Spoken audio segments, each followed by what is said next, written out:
We're here. Hello. We're live. Matching. We always kind of yeah, do. but we That's just your did. thing. And I only brought one shirt today, so I would have Wait, been you in a need lot to of move trouble. in this way. I need to move in. Yeah. Okay. Yeah. Okay. And we're ready. So we are live. Welcome. It is Wednesday night. I always have to think. Generational change. I'm Jen. I'm Peter, and I really need a haircut. You need a shave more. Than I need haircut. a shave. I have to. You have like a regular hair stuck in your beard. I don't have a beard. I have okay, and your scruff. Just so you know, I'm 38 years old, and this is a week. That's a week. That's pretty good, wouldn't you say? Well, you're kind of looking all youthful. If you're ever unhoused, you will be able to last longer than others without a shave. No, that may be true. So obviously, it's a big night, and we've got a lot to talk about. This has been an interesting few days because for a lot of you who are here and will be here this evening, I don't like that at all. Well, I don't know. Well, that one won't show up. So it does. It doesn't. Well, it'll show up in a minute. Okay. We absolutely support any and all efforts to change the dynamic of our two-party duopoly, whether that involves electing non-corporate representatives into the Democratic Party. Yes, that's still an option. Or supporting third-party efforts, whether it be the People's Party, as it were, the Forward Party, which I voted green in 16 people. Yeah. Proud of it. Have no, shame in that. So I am all supportive of the idea of third party. So we have fourth and fifth. No, that's true. And a lot of people are very desperate for different directions today. They get very bent out of shape. And what we're going to discuss here this evening. You've got to stop preening. I'm sorry. I look okay. You look fine. My stop hair is preening. So long. I just stop. I'm a very busy guy these days. Yeah. So for those of you who understand what it's like, the pain that I have to suffer through. Please. So very awesome friend and awesome person in the movement. Her name is Renee Johnston, and she was on with Jordan Cheriton of Status Quo the other day. And that conversation obviously involved a lot about Nick Brana. What we want to do this evening is talk more about where do the people within that movement go now? Because it does not look good in terms of their future viability. But there is definitely an interest here in terms of what do we do because you would say probably like 99% of the people that are involved with Movement for People's Party want nothing to do with the Democratic Party and will not vote for the Democratic Party under any circumstances. Yes. So now the question becomes, what do we do going forward, knowing that there was a lot of writing on the wall that we will address first with Renee, and then obviously we will address what we do going forward. And by the way, I'd like to just say, Nick Brana can come on anytime. If he reached out, I would have him on. He's been on our show before, and we're not casting judgment. No, and I'm not. And that's what I want to be very clear about. This is not us judging or stomping on Movement for a People's Party. This is just currently newsworthy, so we're talking about it. 100%. And I welcome Nick and or anybody else from there to come on and talk anytime. So without further ado, Renee Johnston for the first time. Welcome to Generational Change. You're muted, my friend. No, you're not muted, but where are you? Where are you? I can't figure out why the camera's not. It says it's working, but I can't see myself. I have no idea something's not. You have the wrong camera chosen maybe on your. Yeah, we've had that problem happen before. We have had that happen. All right, before. let's see. If you can work through a quick let's see if we can get the visual. Yeah. So she's going to come back. So yeah, I don't want this to be like we're beating up on that, because we're not. No. We're not. Again, we want everybody to have an opportunity, to have their say. And obviously this has been a very difficult, circumstance. There was a lot of purging of the members of the board. I would just say follow the money, people. I really would. Yeah. We say that with everything. Look at where their money comes from and where they've spent it and what they have. And generally what you'll find is that's where you'll get your answer, because the money is usually somewhere in there is the answer. Now that's regardless of whatever harassment claims. I mean, I'm not talking about that stuff, but in terms of viability, follow the money. Yeah. And we had, there she is. There we go. There she is. Officially now with video, Renee Johnston, welcome to Generational Change. So, it tells you don't do it from your phone. So I was like, all right, I won't do it from my phone. And then I couldn't get the camera to work. So I give up. So we have something that Jordan didn't have the other day. We have visual. We're special. Yes. Well, Jordan, I got that invite from Jordan literally as I was driving to go pick my child up from upstate New York. And so I was in the car trying to navigate not crashing while driving. Where upstate? Where is that? Where were you? So, we're the town my mother's in is never heard of, but you know where Cooperstown is, where the Baseball Hall of Fame is? Of course. It's about 30 minutes north of there. Okay. My son's in school in Ithaca, so I'm actually quite familiar with like the non-city part of New York. Yes. That's Ithaca is probably a good hour's drive from where my mother is. So, but she was kind to me. She met me halfway, so I didn't have to do the full ride there and back. Since I got caught in that snow squall, I think she felt guilty when I went back to get him. I guess that's one of the advantages of Florida. You don't have to worry about that. But of course, there are other things we have to worry about. So, Renee, we want to get right into it. And obviously, there was a lot, it was Nick Brana left and right and all that. But where I really want to start is, I think, the most important place to start, which is the Movement for a People's Party has been underway, if you will, for over, I guess it's the third year now. And as of today, Fifth year, excuse me. Okay, so they didn't have so it was that launch thing that they did at the end of 2019. Right, that was like. So I didn't even realize that this has been going on for 5 years. It's 5 years. How many candidates have run for office under their party banner? 0. Okay, so that's a problem. And when we think about where the party is as of this moment, I think that that's the area that really needs more focus than just whatever Nick has been doing running the organization. Right. We only look at the facts. Results. And the results say that nobody's run under that party's banner. What can you tell us as to why nobody has run within 5 years of the creation, supposedly, of this third party movement? So really, the reason is that there's no leadership, right? If you're going to do something as difficult as running a third party movement, you have to have your ducks in a row, because it's already not an easy task doing the third party thing. It's hard to get on the ballot. It's hard to run against both of these parties. The Democrats are notorious for blocking third parties from even being able to run anyone. They're also notorious for the person that wins as a Democrat in the primary is not someone that they want. They block them as well. Right. Mm-hmm. It's a constant battle when you're doing this electoral thing. Oh, yeah. So that being the battle, you have to have your ducks in a row. You have to have people on the ground. You have to be ready to run the smallest seats. You have to allow people the autonomy and the space to do the things that they need to do within their own local areas in order to run for seats. You cannot block people from getting information. You can't hold information so that the people who are volunteering for your organization are unable to get the data that they need, the ability to post things on social media that they need. You can't block that information. You also cannot decide that everything has to be run from the top down. Electoral politics, it's a tricky space, right? Like you don't have to vote. Obviously, a large portion of the country does not vote, but you're banking on people who live around you supporting whatever it is that you're putting out there into the world, right? Like that's the whole point. So if your leadership, one person's in Virginia, one person's in Ohio, one person's in Missouri, but those 10 people are making all the decisions, how are they making the decision for me in New York or me in New Jersey or me in Florida if you're not where I live? It can't work that way. It's not possible.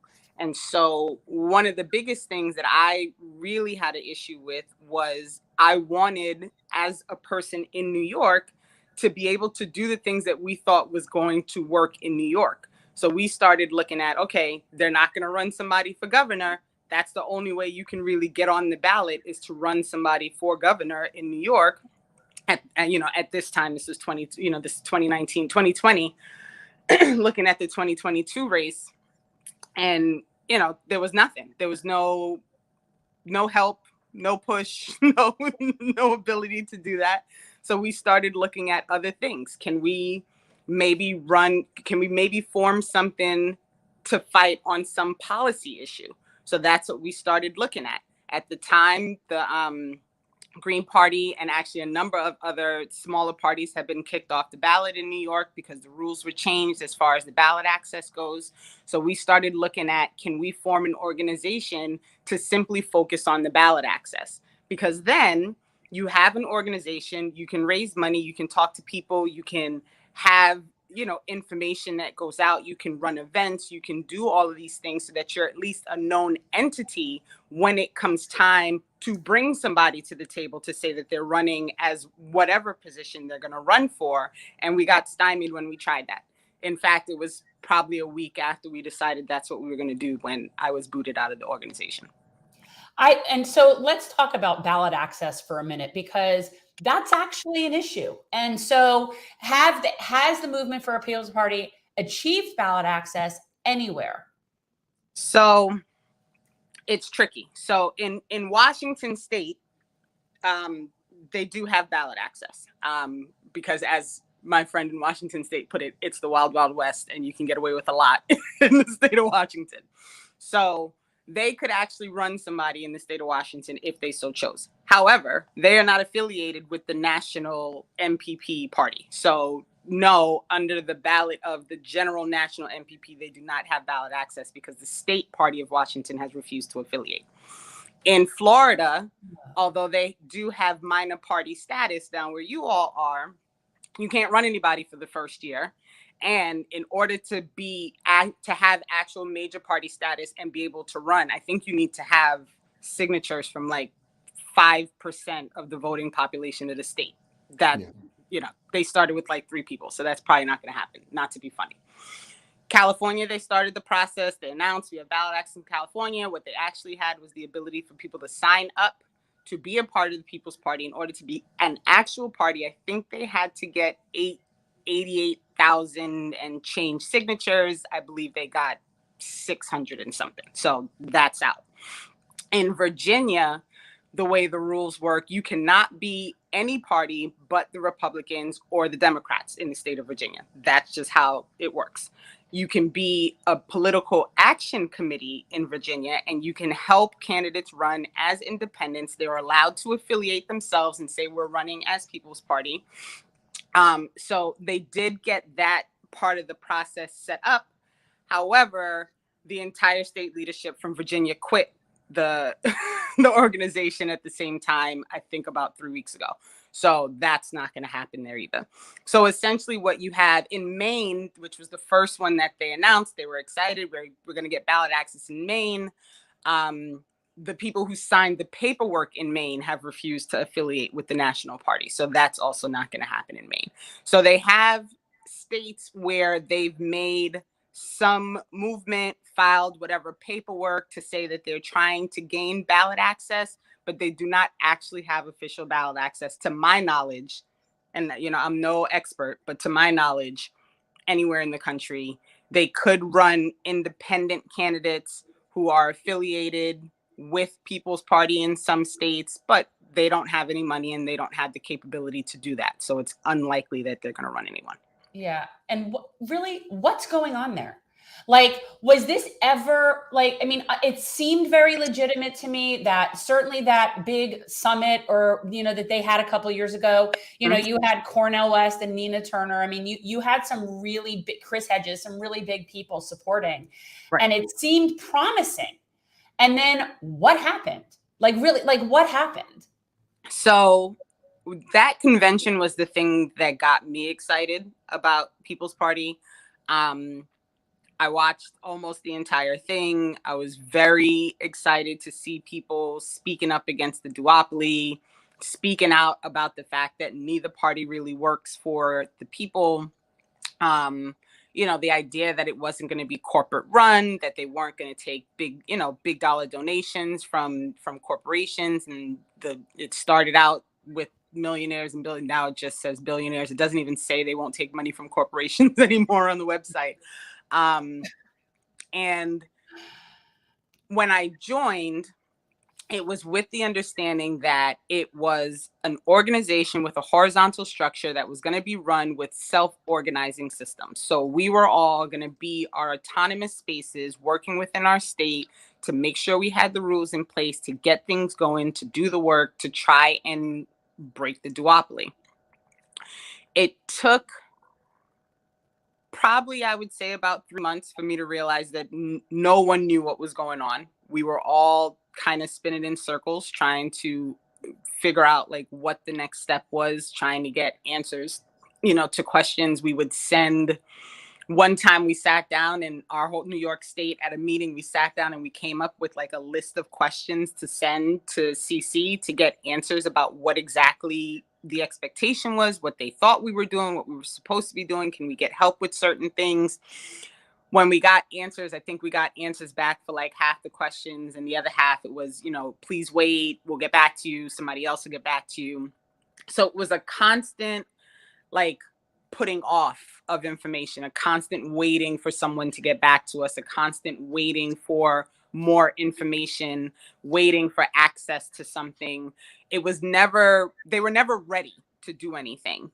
And with time, what we learned was that's how all the hubs felt.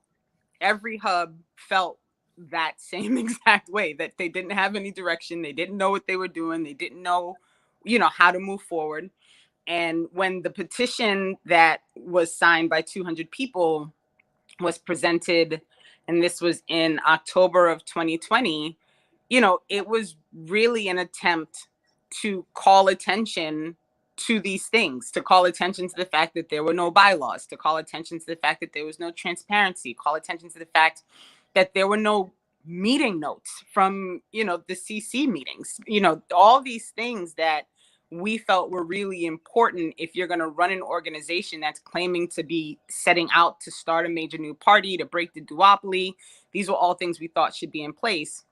And as time went by and those things didn't happen, honestly, it was disheartening. It was really hard to sit. We used to sit on these really long Zoom meetings, the petitioners and the CC, and we talk and talk and talk and talk. And a week would go by and they wouldn't do the thing that they said they were going to do. And it was just like this constant disappointment until eventually, a lot of us just got booted out. And it just, I woke up one morning and I didn't have access to anything. And, they claimed it was an abundance of caution. There were a number of people booted out that night, a number of people who were booted out, following that night. And we spent a long time really trying to call attention to the fact, we attempted to make some serious changes within the organization because the organization cannot work without these changes being made. And we got made fun of, it turned into, people calling me out my name in Slack, people making fun of me in their own private spaces, people making fun of me on podcasts, making fun of the petitioners, calling us stupid. It was absurd. And in the end, nothing that they were supposed to do in order to make the organization run properly happened. Nothing happened. And that's why it's still the way it is, because any attempt to make the organization work the way it should work in order for it to fulfill the promise that it made is shut down. We're speaking with Renee Johnston, who is a progressive activist, former board member of Movement for a People's Party. One of the biggest issues, of course, with these things getting off the ground, as friend of the show, Bronx LT, mentioned, is the logistical stuff, which is obviously very important, but also the money. And there was a decent amount of money that the organization was able to raise shortly after that big summit. But it doesn't really seem like anything came of it. We heard many stories about how the money was not being used effectively. If you can just quickly shed a light on what happened there and what we can do going forward, because I think the biggest issue right now is it does not look good for MPP going forward. But I think a lot of people are obviously very interested in being involved in a capacity that doesn't involve electing representatives within the Democratic Party. I can respect that. We understand that. But they also have to have a place to go. And that right now doesn't seem like, it seems like it's nomads, as you might say. It is. They're nomads. It's like when Jerry Garcia died and all the dead fans had to decide, are we going to follow Fish or what are we going to do? Are we just going to hang out? Like, they just don't know what to do with themselves. So how would you see it as far as the misappropriation of the money? Yeah. And then what ultimately would you recommend the movement do going forward? Where do you see those being people most effectively going forward? Yeah, the well-intended of that group. Okay. So first, I was not a board member. I just want to make sure that you Right, realize. you were a volunteer. You're a volunteer. Yeah, I was a volunteer, absolutely, and I was very Yeah. involved in the New York hub. I just don't want it to be. No worries. My apologies. It's my fault, guys. I said it. Yeah. So the lack of financial transparency was one of the major issues, aside from the bylaws, the lack of communication, those types of things, because money is a big problem in politics, right? It is a huge issue in politics that people don't understand where the money's coming from, where the money's going, why there's so much money floating around. It's an impossible thing to track.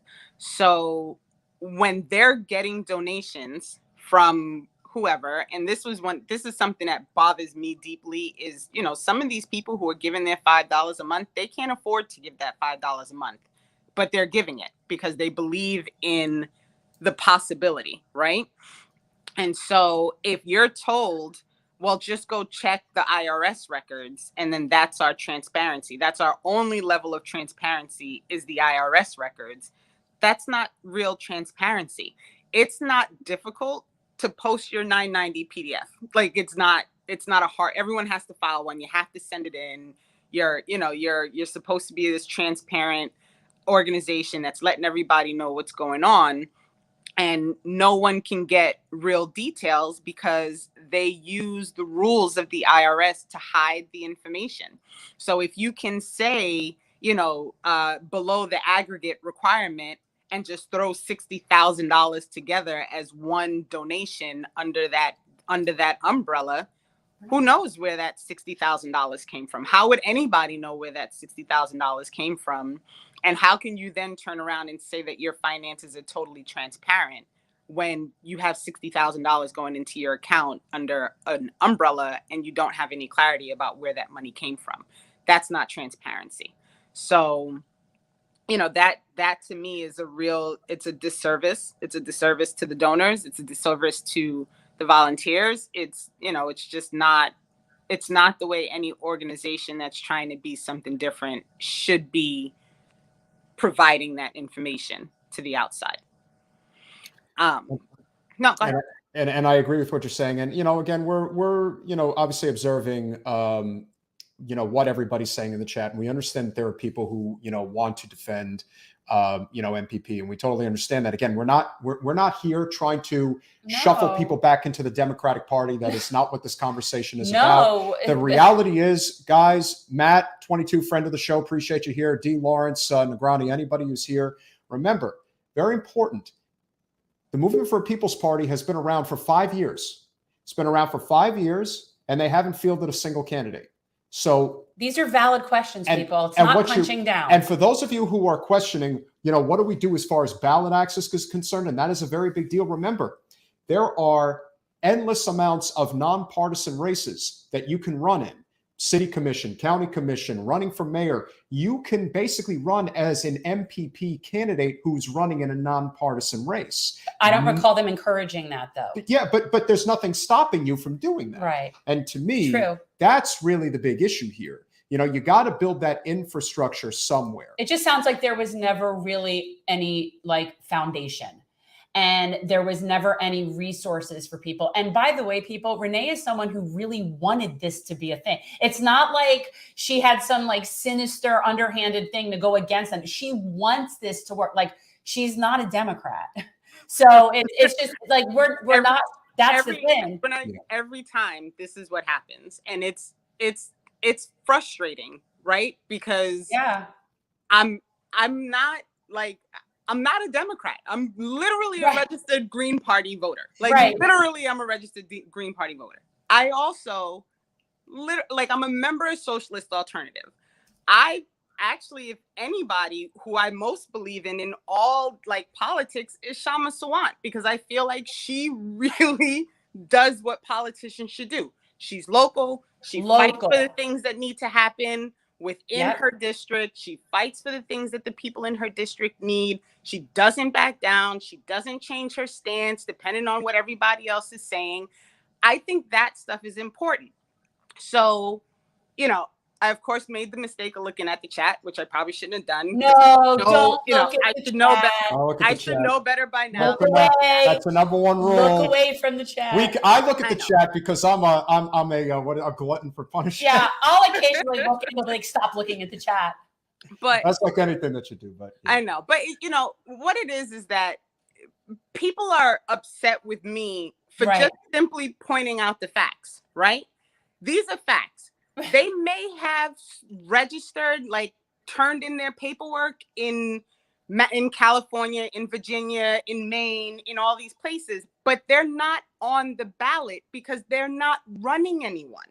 You can't be on the ballot if you don't have a candidate. Like it's not possible. What are you voting for? You can't vote for something that's not available. They spent all last spring saying, I mean, they came on your show and they said they were going to gather names. They were going to pull together information so that they can start vetting people. They were going to have a slate of candidates. They were going to run people in 2022, right? So people are mad at me because they didn't do that. And I'm simply pointing out the fact that it literally did not happen. So to be mad at me for simply pointing out the fact that they don't have candidates, they're not running anybody. They may have registered to be a party, a minor party in whatever states they registered in. What do you want me to do? You want me to tell people, no, go out there and vote People's Party? Who the hell are you voting for? They're not running anybody. They don't have any candidates. Literally. They have no. So where's their money go? That's the question. Yeah. And when you look at where they spent their money, it went to pay staff, right? They paid for a list. Yeah. They paid to make sure that their corporation information was in, right? They paid lawyers. They and all of that is necessary for any organization, yes. But how is anything that they're doing moving towards making sure that you're actually running people when it's time to run candidates? It's been 5 years.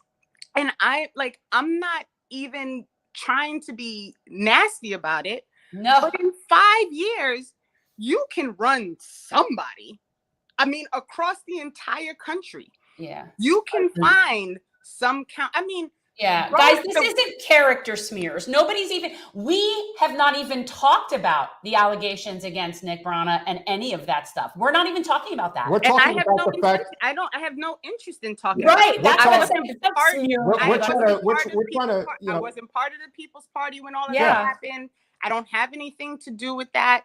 But the fact is that they haven't done anything that they promised they were going to do. When they started with Draft Bernie and they decided they were no longer going to be Draft Bernie, they were now going to be a movement for a People's Party. They said at that time they were going to run candidates in 2018 for Congress and then run for president in 2020. That didn't happen. Then it was, okay, we're going to try and run people in 2020. Then they decided, okay, we're going to do our big convention, which fine. You're trying to get your name out there. You're trying to get your information out. No problem. I have no beef with that. But then you start doing this whole thing that you're going to run a slate of candidates in 22. You have people submitting names and information for people who are going to run. You have people excited, like, oh, they're actually going to do something. And then when it doesn't happen, you don't even have the common courtesy to just tell people why it didn't happen. To just make a statement about all kinds of stuff. That's transparency. The issue is transparency. And the longer, and if I may, the longer this goes on, the worse it's going to be. And so at the end of the day, what we're really trying to do here is that there's a lot of grassroots energy that's out there, and people want to know that whatever they're getting involved in is legitimate, that there's actually a goal here. You know, like here in Florida, we have a very unique state. We're a very libertarian red, but at the same time, we do really well with ballot initiatives. Like we really do. Like if you have a cause, like we've got two that we think are excellent for 22, you have ranked choice voting and you have legalized cannabis with home grow. As far as I'm concerned, you know, that's an issue that people can get behind and really focus on. Yeah, it's nice to worry about, you know, who may be running for office and that type of thing. And, you know, there's always going to be good candidates, especially non-corporate ones, as we talk about. But having a cause and something to get behind, like you said, it just seems like everything that's been involved with MPP over the past several years has been a road to nowhere. And people have a right to know why that's the case, because there is a level of desperation in this country that I think a lot of people are neglecting right now. And even though we would love to carry this conversation even further, Renee, we do have another wonderful guest who's coming on, and we obviously know that right now we're kind of in no man's land because we don't know what's coming, but we know enough to say, guys, we really need to reconsider our strategy and where our energy is. And people should just focus local. Like there's a ton of work that people can do locally. You can invest that time in whatever, you know, mutual aid is happening. Exactly. You can work on whatever school board thing is going on, whatever policy is going in place in your local district. It doesn't have to be, everybody always talks about Congress and Senate, but those are not the people who really affect your neighborhood. That's why Shama Sawant is so important, because she literally affects the people in her district. So maybe if people just take a step back, stop being mad because the truth is being presented, and maybe focus on the things that you can actually do something for. You can't do anything with MPP right now. They're not running anybody. So invest that energy into doing something local, into getting local work done, and then maybe things will change. I'm not banking on it, but you know, people can do what they want, but you can change the material conditions now by working in your own community. Exactly. Could not have ended on a better note. Everything starts at the local level. Renee Johnston, thank you so much for coming on. Thanks, Appreciate Renee. all that you do. And we will definitely be in touch. You too, my friend. Bye. So yeah, there's a lot of hell that's going on right now. But hey, what could be better than, you know, maybe going to war in Russia, right? Yeah, well, that's all sorts of fun. But one thing that I was thinking about today that was really interesting, it's funny she brings up Shama Sawant, because, like, to me, she is so smart in how she uses her power. You recognize where you can be effective given where you stand on certain issues. She would not be able to be effective on the national level right now. Right. Meanwhile, she's able to accomplish so much where she is. And that's amazing. So it's the difference of being on offense. She gets to play offense. Shama Sawant actually gets to do policies and do things that helps people. Whereas, for example, somebody in our state legislature that would be trying to do that, you just be constantly defense against crazy, you know, evangelical policies. And regardless of where you stand politically, one thing you can always respect is somebody who isn't a grifter, isn't lying, is just standing on principle and isn't taking that corporate money. And so that, more than anything else, is important. But you know, with that said, yes, I'm sure Nick is on Jimmy right now. They're having their little powwow and they're going to do their thing. But this in the grand scheme of things is so minuscule to the actual issues that exist in the world today. And Jen and I had been discussing, you know, having a conversation with somebody regarding conflict, foreign conflict, not with a pundit who just wants to pontificate, but maybe somebody who's actually been involved in this stuff before. And so without further ado, yes, we do have a little back and forth. And of course, I don't see how that applies. I think we're pretty transparent. And at least we're willing to have conversations with everybody of every political stripe. We're definitely going right for me today. That is for sure. This is, I mean, look, I was pretty good when we had our Republican guest last time. We will continue. Yeah. I get along very well with libertarians and Second Amendment enthusiasts. So let's have some fun. He is a 32-year retired veteran colonel in the United States Air Force. Rob Maness, welcome to Generational Change. Hey, guys. Thank you so much for having me. I'm excited to have a conversation with y'all. Absolutely, and thank you for your service first and foremost. And I'm digging the bookcase. What do you think? I know the bookcase is cool. Thank you. My wife will appreciate that. She has gone through many machinations to make sure this is my background for my show. So, but at least it's real. At least it's real, and you don't see like your head coming in and out of a green screen. Oh my goodness! I've tried that before. It just doesn't. I didn't feel right doing it. No, and they're real books, right? Like those are real books. Yeah, and these are some of my favorite books too. Right. I don't care if you've read them, but they're real. Yeah, these are the ones I've actually read. There's a big 12-foot high bookcase behind us that's above awesome. that I think I've read them all, but I've only read them all once. But these back here, I've read multiple times. So. We would love to get your assessment on what's going on right now. Obviously, this is a very contentious time. We always like to say, especially when it comes to this type of stuff, there really are no good guys here. Everybody's looking for like, oh, that's the bad guy, and that's it. No. How about maybe everybody's bad in this situation? Maybe there are no good guys. We're really not sure, what the short term and the long term is. But what we do know is we have this tendency, and we're seeing this with so many pundits right now, to basically shoot first and ask questions later. What is your perspective as somebody who has actually served in the military in terms of what you see going on right now and what you think the perhaps short and long-term solutions, and yes, even from a conservative perspective, we certainly want to hear what you have to say, but most importantly from, somebody who has served our country for many years. Well, I appreciate that. And before I answer, though, let me just say I'm an American. I don't come at things from a conservative or a liberal or a progressive perspective. But where I arrive, somehow, some people like to pick and choose of what they are. So I come at things as an American in almost all cases, especially this one. I think you kind of nailed it there. There are no good guys in this scenario. There are no good guys in the Ukraine scenario. And the United States as a government has taken actions that have actually opened the door to what's happening with Russia having the ability to do what they're doing right now. And it's been going on across several administrations. There was a little pause in the last administration. Nobody knows exactly why, and if they try to tell you they do, then they're full of it, quite frankly. But the last administration had different policies than the Obama administration and different policies than what the current administration has. But it's been American actions and European actions that have led to these doors being open, and Mr. Putin is stepping through them, quite frankly.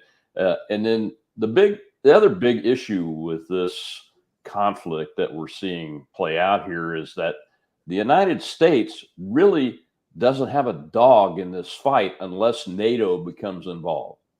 Now, we made some bad decisions in NATO over the last 2 decades. One of them, the major one, was using the alliance to go out and fight wars like in Afghanistan and Iraq and those kind of things. NATO worked in the Cold War, and I was in the Cold War too, so was my dad and my older brother. And it worked in the Cold War because it was purely defensive. It was a defensive alliance facing down the big bad bear in the Soviet Union right across the border. And the aggressor was almost always on the Soviet Union side whenever there was any kind of weird activity going on in Europe. And I was both stationed there as a young airman and as a major. I was the supervisor of the NATO Nuclear Command and Control System from the Pentagon. So I have a little bit of experience in that. But that's one of the things that's opened the door for Putin is NATO being aggressive and going in what we call out-of-area combat operations when it should have stayed defensive. The other issue that's going on here is Russia is very concerned that Ukraine's going to become a member of NATO, and that is I think, a showstopper for Vladimir Putin. And quite frankly, if I was looking at things from an objective perspective and a purely national security perspective from Russia's point of view, I can see where they're coming from on that. Because, we brought the Baltics in, the 3 little countries to the north. We brought them into NATO. So Putin can't attack them without without incurring a defensive response from the entire alliance, we spend exponentially more dollars on defense and have larger armies and air forces and navies and much more capability than Vladimir Putin's got. He's got a lot, and it's good, but it's really short term. And their GDP is the size of our smallest states. So they don't have the economic power to fight a long drawn out war with the NATO alliance. But you can see where they're coming from, that they're concerned on that. Hey, who's that? It's Lulu. She's our mascot.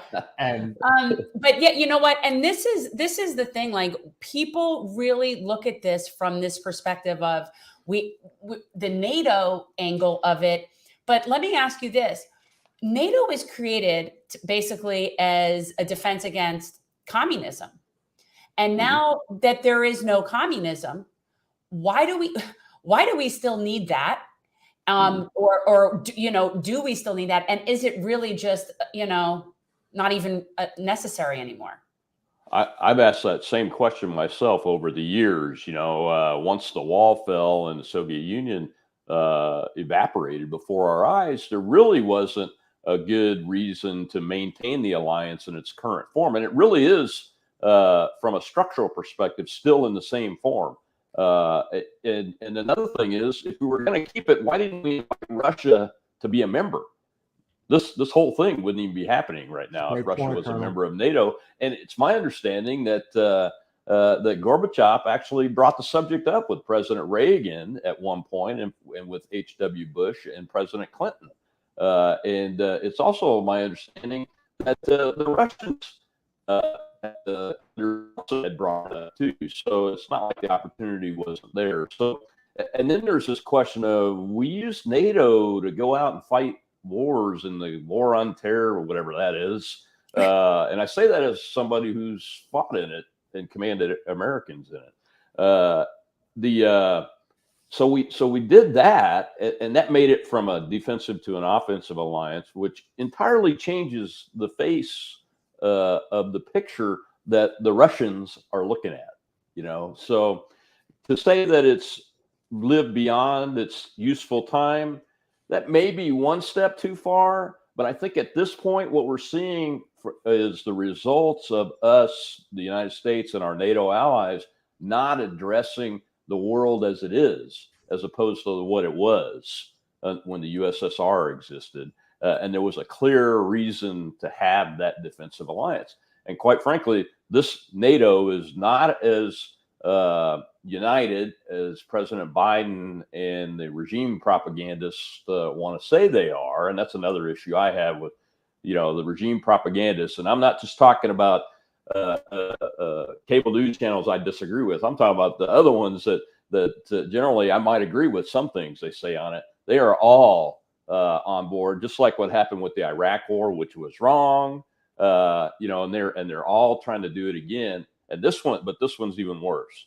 So NATO being where it's at today, and with its existence the way it is, only exacerbated this problem.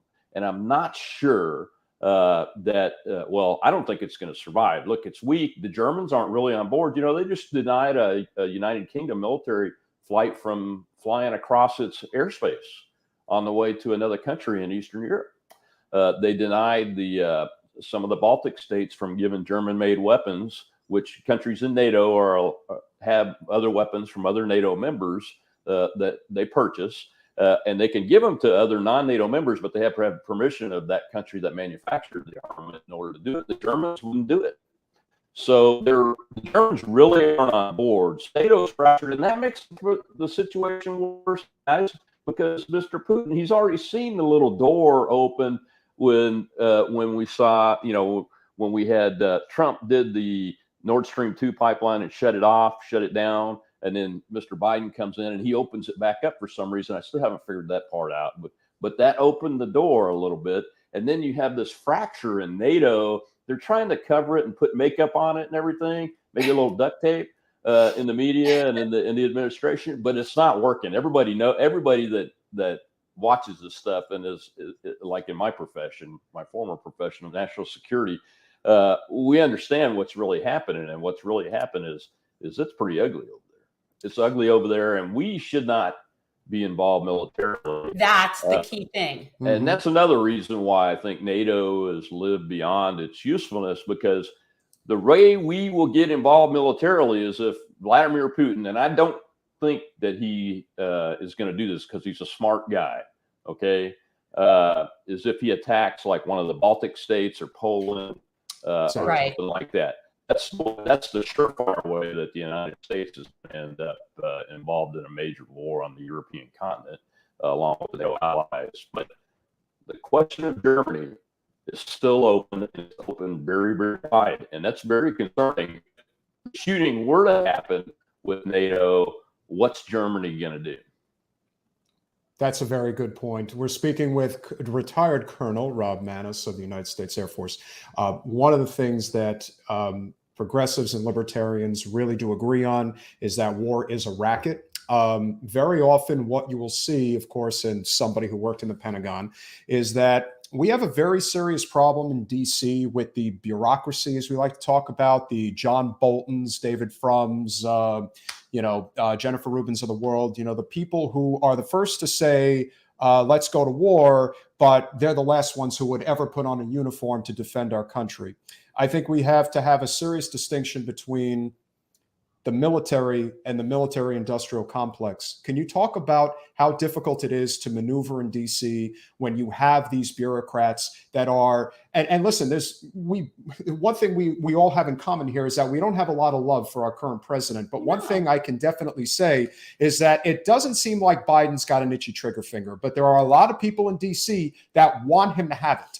And so can you talk about that part of the equation where I think a lot of people of all political stripes should be united against is this endless deep state, if you will, bureaucracy that never ceases to end and are the ones who are the last to ever be willing to defend our country? Well, you had me at war's a racket. I have 5 children. I'm homeschooling my youngest. He's a junior in high school now. And every one of my children has been required to read War is a Racket by Marine General Smedley Butler. And I recommend your readers, your viewers, get a copy of that book. There are videos out about it. It's a very short book. Make sure your kids read it too, because war is not only a racket, war is a continuous racket. When you see what happened in Afghanistan, my last combat mission ended in mid-2005, and I was briefing my 2-star Air Force commander, who was over all the air forces in Afghanistan and Iraq at the time, that, sir, we've got to get out of here. We have no strategy. We should have been out of here 6 months ago. And I left there in the May 2005, and in the first part of 2005 into 2004. It was a year. We did what we went there to do. It was a righteous defense in the first place. But then these crazy people, is what I call them, that Mr. Eisenhower, General Eisenhower, President Eisenhower termed the military-industrial complex in his farewell address. These crazy people decided, well, we're going to have a democracy in Afghanistan, just like they had tried and failed to do a democracy in Iraq, to the tune of, and I chuckle there, but it's a sad chuckle, because 4,418 Americans died in Iraq for a useless effort. In Afghanistan, like I said, the beginning of it was righteous. Look, I was in the Pentagon on 9/11. I helped do the research and the intelligence work to find out who did it and do the right targets. But to stay there any longer than was necessary in order for us to accomplish that mission was crazy. And all it did was feed this military industrial complex. And they are very upset that Donald Trump laid the groundwork and that Joe Biden finally got us out of Afghanistan. I have my problems with the way Biden got us out, especially with 13 needless deaths of young American patriots. But still, between Trump and Biden, they got us out of Afghanistan, the longest war we've ever been into. And we were there for no reason in the end. I don't know if you guys pay attention to Rand Paul, but he used to do these videos, and 2 of them really caught my attention. One of them was about a command center built out in the middle of nowhere that was fully powered. It means they had to build a power plant. It had all these digital electronic systems in it and was never used, over the heads of the commanders on the ground. And another one was basically a small airlift air force of aircraft that was built. The aircraft were at the airport. Maintenance gear was there. Training was done. And then all they did was sit there and decay. And hundreds of millions of dollars went into it. So this is the kind of craziness that leads us to, well, now the military industrial complex, guess what? They don't have a war anymore. Instead of us, the people, through our representatives and our executive branch, say, okay, you don't have a war anymore, but we still have national security requirements. I mean, there is still communism in the world. It's called the Communist Party of China.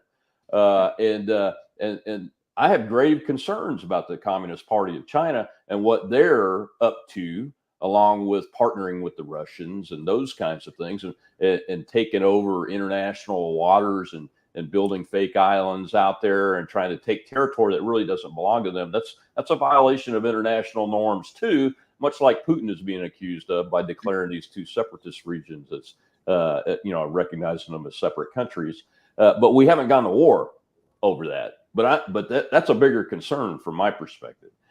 So anyway, it's a system that must be not destroyed, but it's got to be taken down.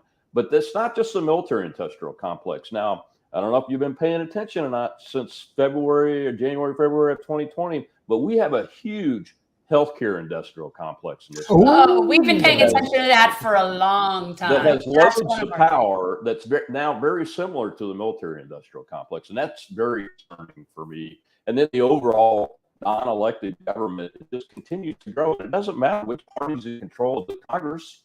It doesn't matter.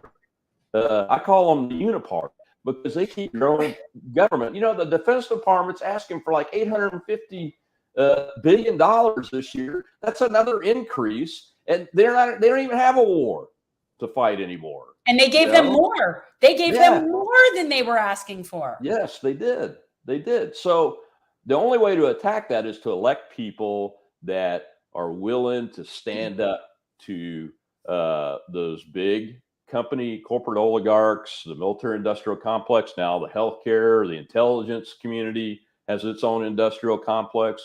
We have to elect people that will stand up to that, regardless of party, because the uniparty inside the Beltway is not working for us anymore. It's working for these folks, these industrial complexes. And it's obvious when they refuse to call out violations of civil rights and those kind of things, violations of due process and those kind of things. It's obvious that they're working for the industrial complexes. In this case, in the Ukraine case, the military industrial complex. You know, I was appalled. I got a glimpse of the Democrat House of Representatives press conference. I think it was today or yesterday. Ms. Pelosi was leading it, and every single person up there said we have to fight for the defense of democracy everywhere, regardless of where they're at. Right. You know, and you can agree and disagree on ideology and those kind of things, but that's an American. That's the House of Representatives, which is responsible for declaring war, or at least starting that process, so that the executive branch can do that. And they're supposed to be the representatives of us. It's our kids that are going to die in those wars, not John Bolton's, not Fiona Hill's, not Alexander Vindman, who is now in part of that elite. And it's going to be our kids that fight and die in those wars. And they need to be doing that. But every single one of them was parroting the regime's propaganda. We have to fight in defense of democracy. We have to defend our values. Well, we didn't do that when China was out taking territory in the international waters and declaring its own. We haven't done that around the world. We haven't gone into every little democracy that's been attacked or attacked every little non-democracy, which, like on the continent of Africa, I think there are 50 non-democracies. You know, what about Saudi Arabia, Jordan? You know, all of those. There's only one democracy in the Middle East, the that's a true one, and that's Israel. So that being said, we've got to elect people and get them in office at the federal level that are willing to stand up and be counted and say enough and stop this. You're bringing up a lot of great points, Colonel. And one of the reasons that we are, obviously huge advocates for universal health care is we both agree that the for-profit middlemen in between us and our doctors have no reason to exist. No one, obviously, again, somebody who worked at the Pentagon knows, no one lobbies Capitol Hill with more money every year than private insurance and big pharma. It is absolutely disgusting the amount of money that they spend. And as we see, some are really not that expensive to buy off, Kristen Sinema. It's amazing how that works. Would love to hear the conservative perspective, because what we always emphasize is that our version of universal health care is one that is government funded, not government run. There is this perception that we want the government to take over healthcare. That is not what we want. We want doctors to be able to, if you're a doctor in New Orleans and you're better than, the other 100 doctors that do a specific type of urgent care, let's say, you should be able to make whatever it is that you want to make. But there doesn't need to be Aetna, Cigna, United. Right. There doesn't need to be sponsored by Pfizer, as we like to say. How many levels of vice presidents and executive vice presidents and assistants are getting salaries that should be going towards our healthcare? Yeah. That's the thing. So where do you stand? So where do you stand as far as universal health care? Do you support single payer? Well, I was born into a military family. I have 3 brothers. So I have lived under government-run healthcare for most of my life. And quite honestly, I agree with you. The government can't run.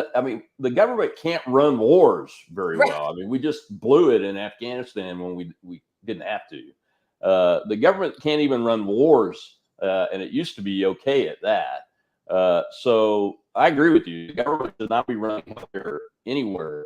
The challenge with funding, though, and this is where we're going to find some disagreement.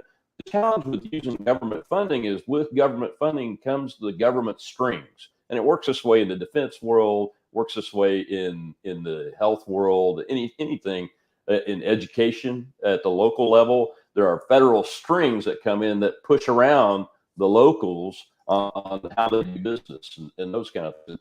That's the problem that I have with like a single payer type thing. I believe in competition and that kind of thing. But should we really even have insurance? It's the insurance companies and big pharma that are making they're making all these billions and trillions of dollars in money, and the little guy is not able to break through that. So I'm kind of nonplussed on health insurance, quite frankly.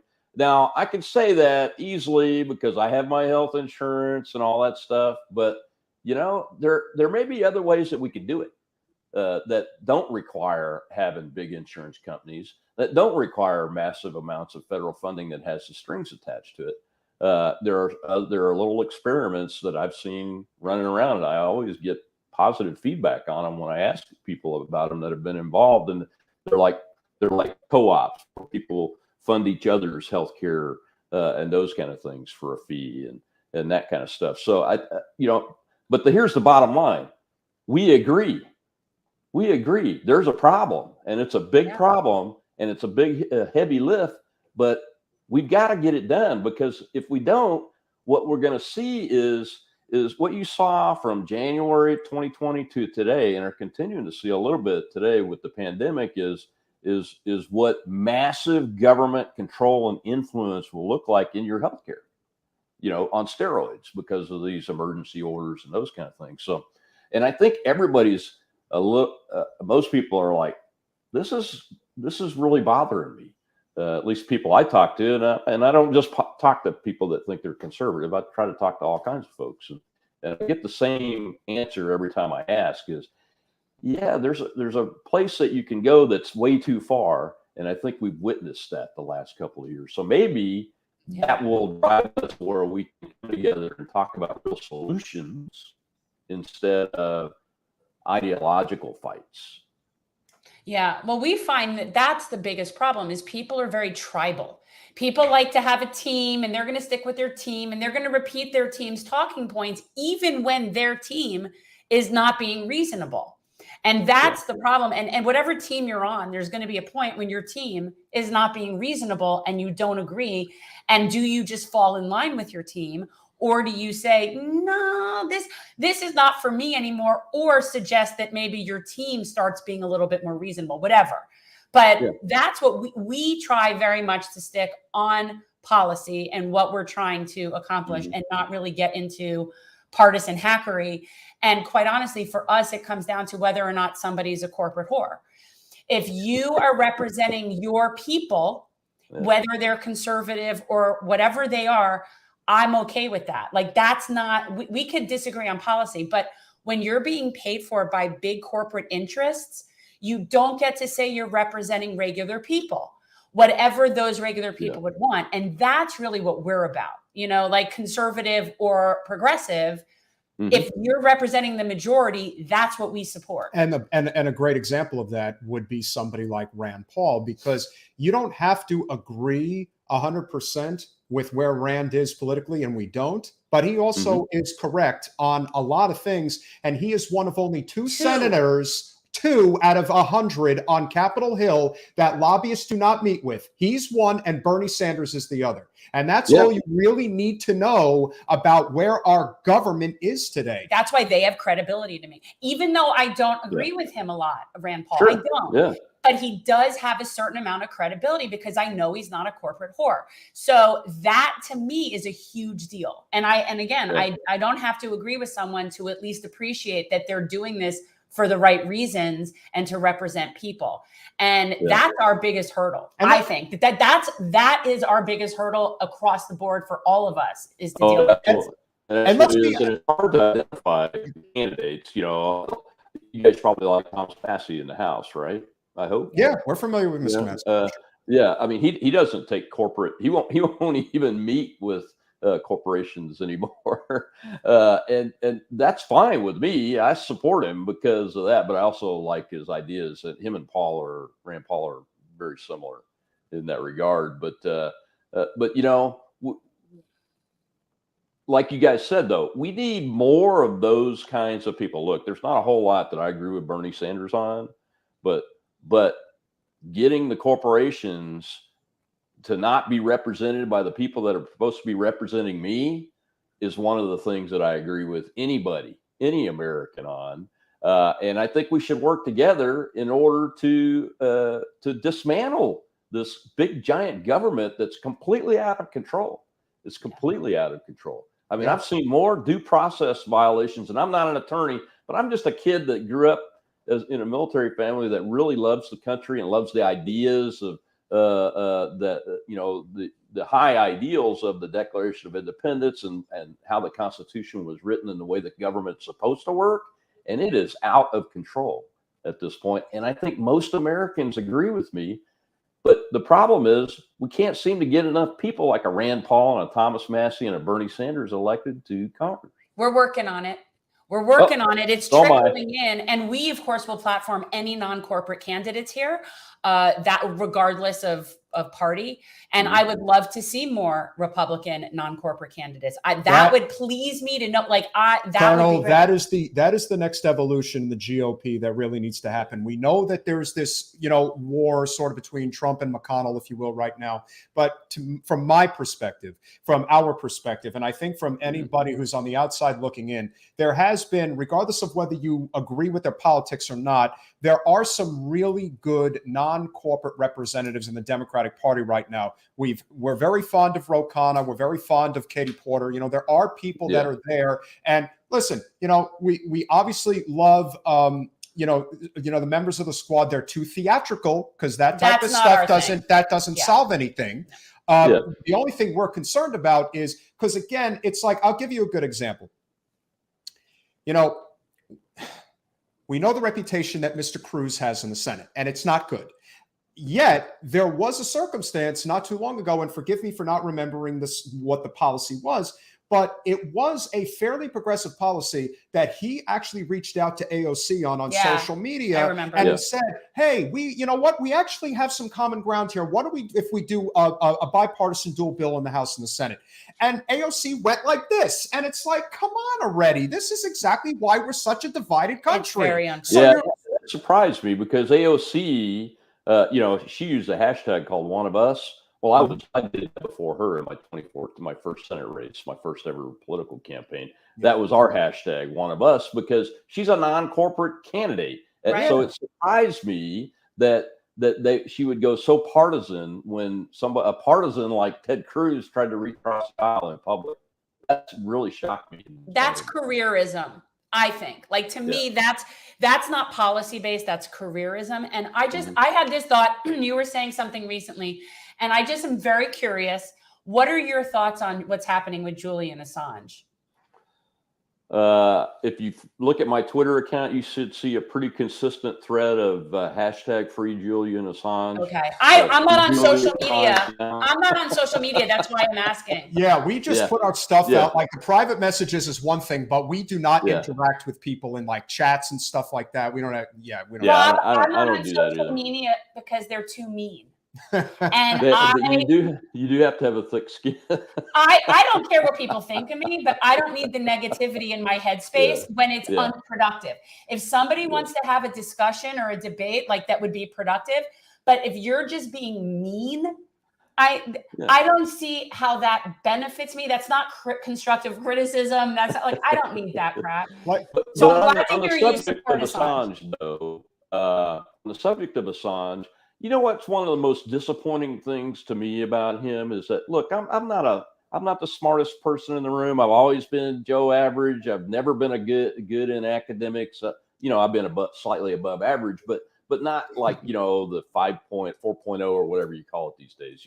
Not one of those people. But it seems so simple to me. If you support Julian Assange being charged and extradited to this country, how in the hell can you say that you support the First Amendment and a free press? It's crazy. Look, I am as opposed to Chelsea Manning releasing classified information that could possibly get Americans killed while in combat. I'm as opposed as anybody else. But that court martial occurred. That punishment was given.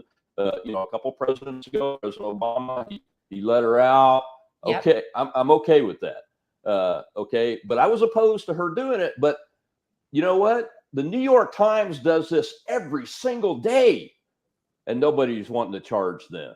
And you know why it is? It's political, and it's not just the Democratic Party, but in this case, it's being driven by the DNC. Yes. Because I believe that he has some information that they just have to desperately squelch. Somehow, and they're taking this nation down the road of authoritarianism. I mean, without the freedom of the press and freedom of speech, we are nothing. And that's what they're destroying with the Julian Assange case. It ought to be dropped. I was disappointed that Trump didn't drop it and just go ahead and pardon him. To see left of center presidents not do it too. And most disappointingly, to see across the board, the uniparty people inside the Beltway, to a man and woman, very few have stood up for Julian Assange. And it's wrong. It's as wrong as war is a racket in the military, and we've got to do something about it. I wish I could do something about it. Yeah, agreed. Well, I'm glad to hear it. I often see that there's people that like to cherry pick their amendments in the Bill of Rights that they choose to support when they choose. They're like, I had a friend in law school. I went to a Catholic law school, and he would refer to himself as a cafeteria Catholic. He's like, we just sort of pick and choose what works for us. And I feel like people are like cafeteria, like constitutionalists. Like, you pick and choose. So you like the Second Amendment, but you're okay parting with the First. All right, well, that's good to know.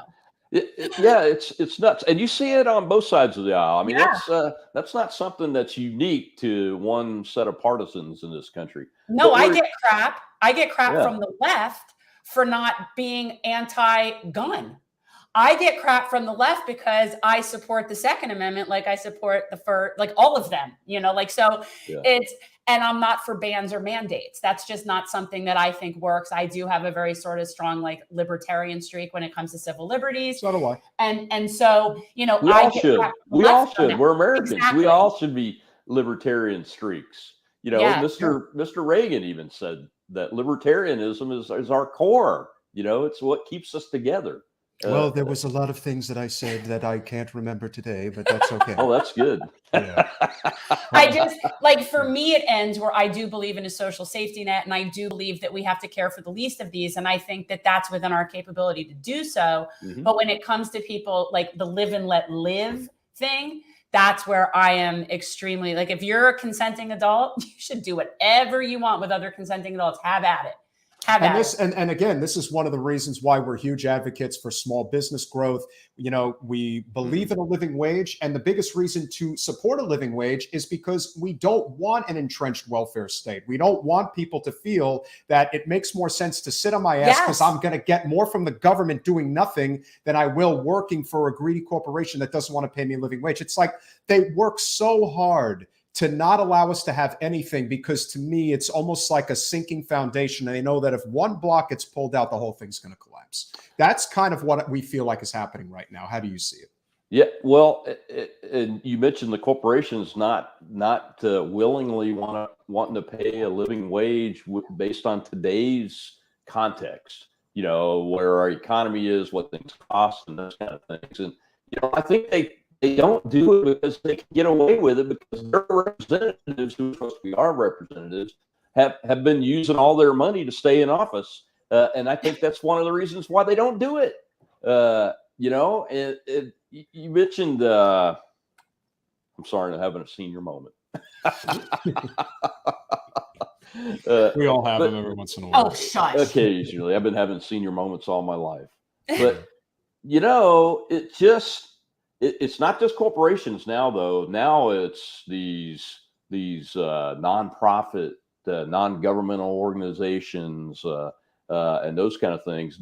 They're developing their own set of power, similar to what corporations are doing within the United States government, and the state governments and local governments too, that we have to keep an eye on, because having too much power from a monetary perspective for any group is not the right way to have representatives that are representing us. I want my city councilman to be paying attention to what my neighborhood's needs are, my council district's needs are, not what he thinks, like the McDonald's Corporation is going to do if they do X, Y, and Z.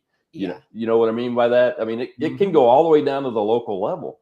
So, I was listening to your previous guest, and she, her frustrations, and that's the same frustration you hear on the conservative side too, of non-uniparty people, nonpartisan people. We want people that aren't partisans running for office. We got to get them in office, because they need to focus on what needs to be done and put the ideas that they have to use to try to get those things done. Everybody's got that same frustration, because all the power is up in the state and federal governments, and it's all being controlled by corporations and now these big NGOs that have all this money. Yeah. So now I'm dying to know, what are your thoughts on cannabis? Again, I'm not on social media, so if you talk about this at all, I don't know. Like, what are your thoughts on legalization of cannabis? I have helped fix the Louisiana medical marijuana law, and I supported the Mississippi constitutional amendment for medical marijuana. I think eventually prohibition broadly will eventually be eliminated, much like it was with alcohol. Right. Because, and here's why. It's not that I'm a pot smoker. I'm not. Okay. That's okay. I won't hold it against you. Even if I was, who cares? I won't hold it against you. I'm telling you. All right. But I do drink alcohol occasionally, very, very lightly nowadays since I'm older. But my point with that is, look, prohibition put people that in jail and gave them criminal records from the alcohol prohibition that wasn't necessary. All right. It was wrong.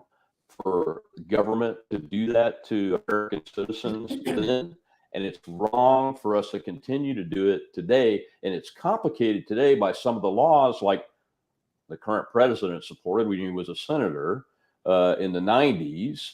The Criminal Reform Act back then, which wasn't a criminal justice reform, it was criminal penalties reform, because this prohibition of marijuana itself is the enforcement of it is doing the same thing the alcohol prohibition did. It's making criminals out of people that wouldn't otherwise be criminals. And you're doing it over something that, quite frankly, it's not worth doing it over.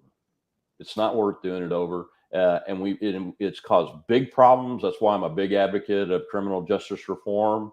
Now, I'm not all the way to the left on that. I'm in the middle, but Sure. I've advocated for criminal justice reform and will continue to do so because, when I was living in Louisiana, 75% of the incarcerated folks there were Black men, ages 18 to 27, and Louisiana in the list of countries, I think it was number 5 out of all the countries in the world for incarceration rate. So, those policies, just like the prohibition policy of alcohol, have unintended consequences that continue to create more and more career criminals. And until we stop it, we're not going to be able to address criminal justice reform adequately. So the answer to that eventually is going to be a lifting of that prohibition. Yeah. That's my opinion. Yeah. And, it's interesting because right now we're living in a time where there are people incarcerated on life sentences right now for things that other people in certain states are profiting off of legally. Mm-hmm. And this is something that really actually irks me about Joe Biden. He has the authority to release 2,700 federal prisoners that are incarcerated right now for nonviolent marijuana offenses. Mm-hmm. And these are crimes that people are profiting off of now all over the country. Right. And so it's absolutely absurd to me that he doesn't. I mean, he obviously only has the authority for people that are in federal custody, but that would send a message. And that's something that's completely within his power to do. I find that disgusting that there's people that are profiting and other people are incarcerated for it.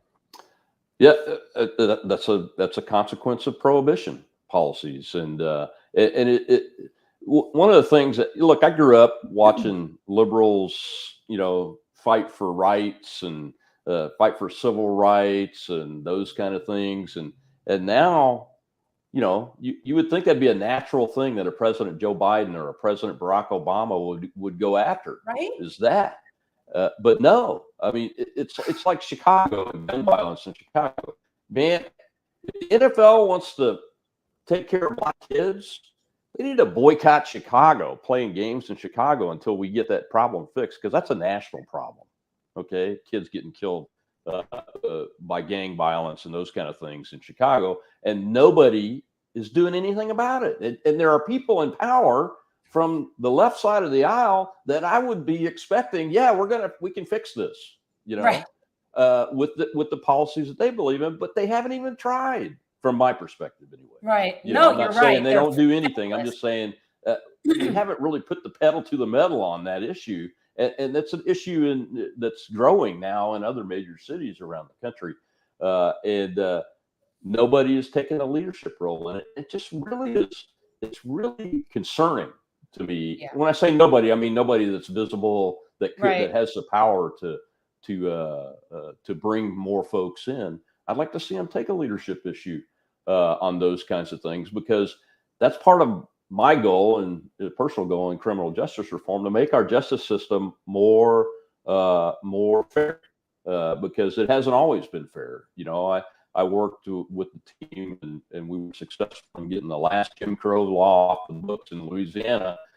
You didn't have to have a unanimous jury to get convicted for felonies unless it was a capital crime in Louisiana. So there are all kinds of people that were convicted on 9 to 12 decisions or non-unanimous juries.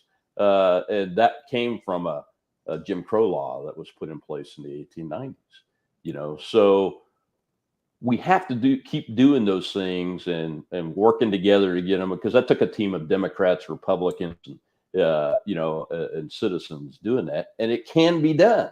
but it takes leadership, and we had to get a couple of political leaders to get with us when we successfully were able to get that changed. I just don't see any leadership on either side of the aisle on the issues like the Chicago issue I mentioned, or and the prohibition issue, or Julian Assange. I mean, it's just appalling that people that I grew up watching defend civil rights, and even the ACLU is not. Right.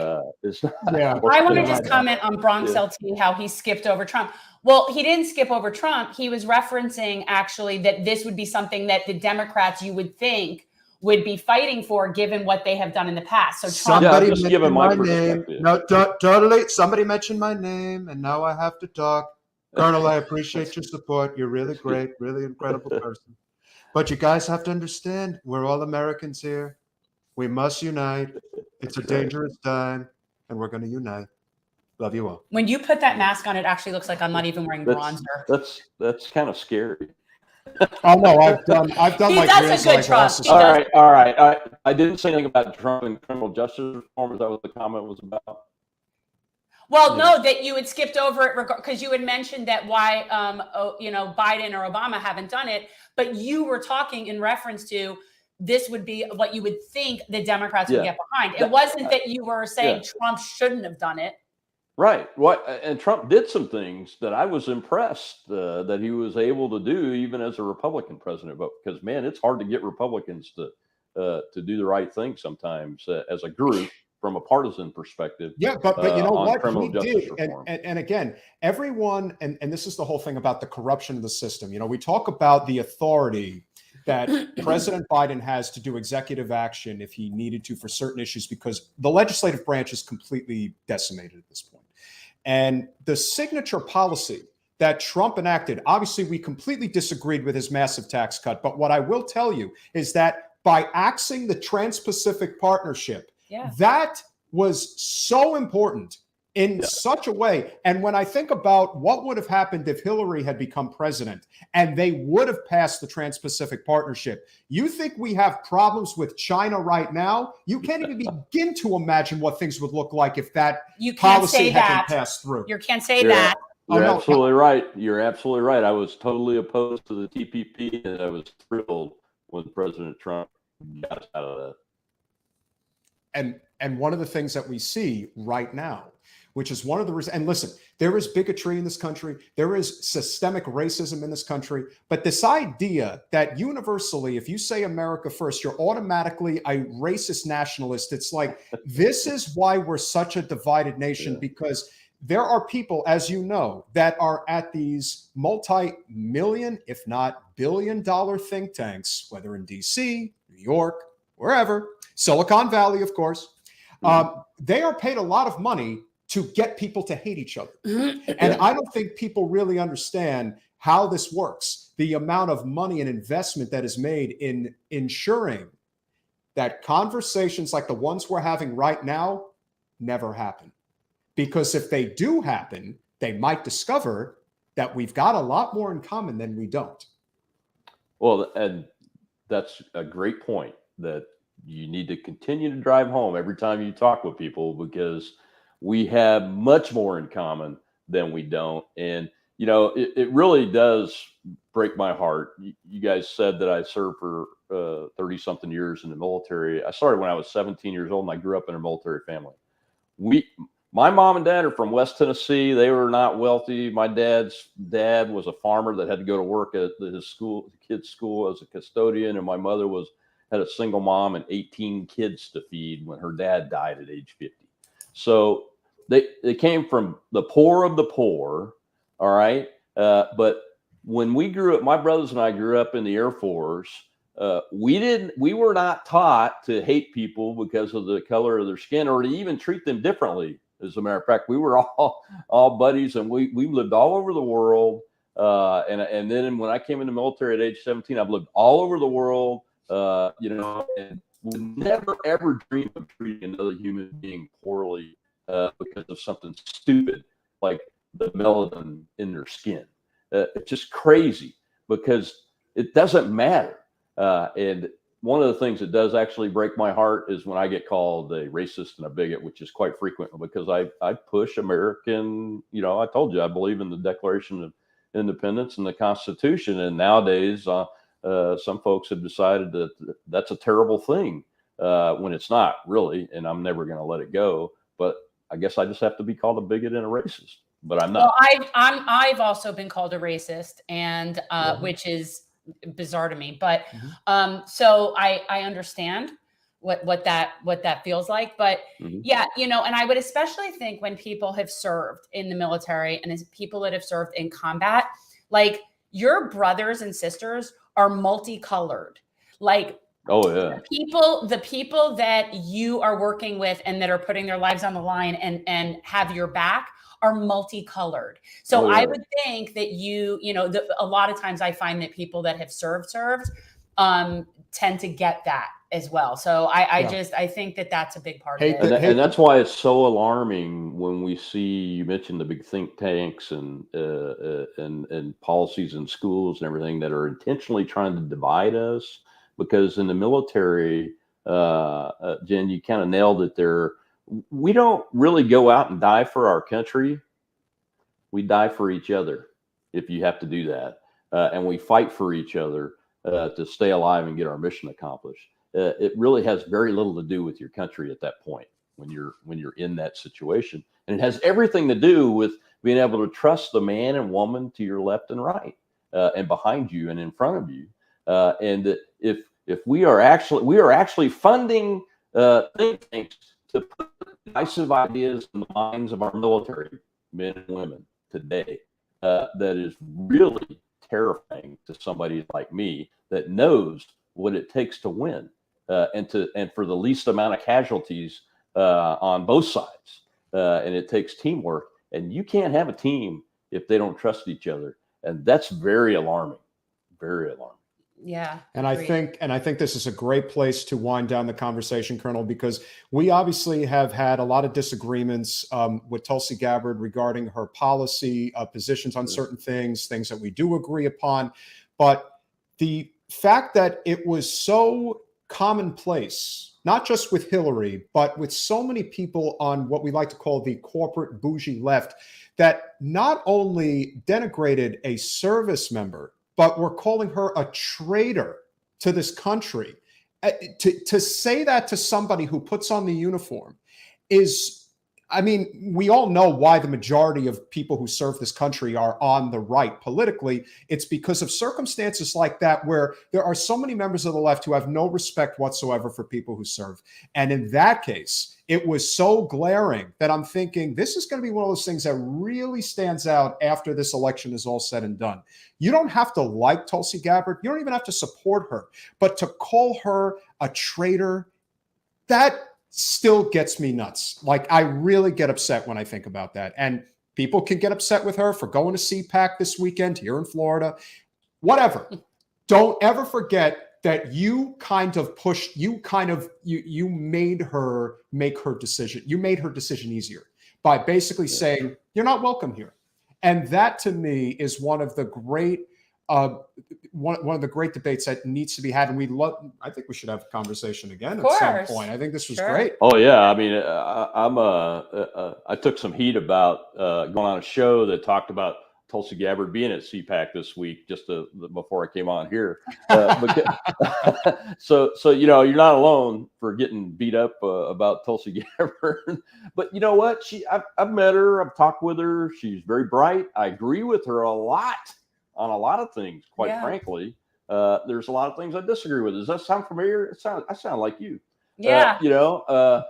But you know what? She's one of these people that is the people that I talked about at the beginning of our conversation. That is, she's an American. She thinks like an American. She talks about policies like an American. Now, I may not agree with her policies every time, but you know what? Her national security approach has been spot on. It has been spot on. And if she ever runs and wins, I'll support her. I support her when she was in office before, from a national security policy perspective. But maybe she will be one of those people that can stand up to the military-industrial complex. I don't know, but she sure does talk the talk very well.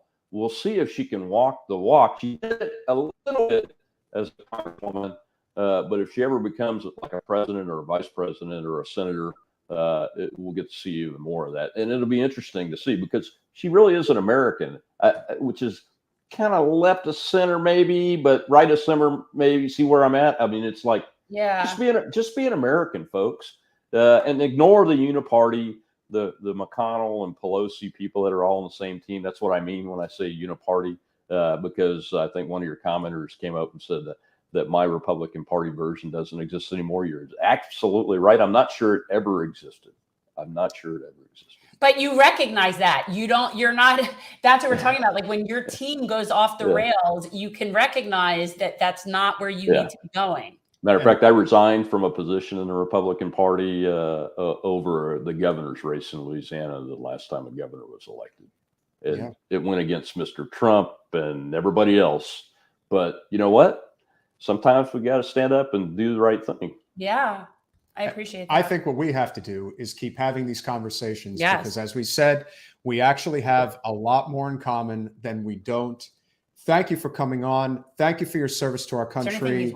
And is there anything you're working on that you'd like to plug? Or how can people follow? Or if they'd like to follow you, yes. Well, if you'd like to follow me, you can catch me on any of the socials, like Twitter, Gab, that kind of stuff, at Rob Maness, ROBMANESS. My big page is on Facebook. It's a fan page. It's at COL Rob Maness, ROBMANESS. You can follow me there. And if you want to skip all that, go to robmaness.com. You can subscribe to the site for free. And my one of the projects that I'm doing right now is a streaming television show on LifeSet TV. And that show is also on robmaness.com. You can catch it there. And you can catch it on Apple Tunes too, or Apple Podcasts too. I put them up there when I get the time. I'm a one-man staff right now. Yeah. but we have a good time doing the show. Yeah. You have been fantastic. And like you said, obviously there are some disagreements, but as we said, there was a lot more common ground to be found. And that is the beauty of this country in so many ways. We need to keep having these conversations, because if we do, that is how this problem of the way our government is currently not of, by, and for the people, but could be again if we get our act together. Colonel, thank you so much, and we hope to see you again soon. Thank you. Thank you both. We appreciate it. Had a great time. Absolutely. Have a great evening.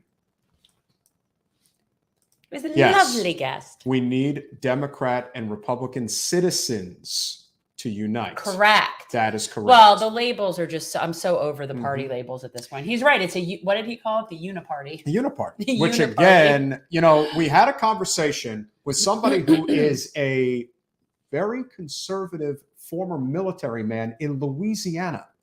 And we found a lot of common ground. He supports legalization of cannabis and freeing Julian Assange. I'm gonna also, one guy we didn't talk about, everybody, that is also a principled conservative, even though he's an extreme conservative, especially domestically, is Mike Lee from Utah.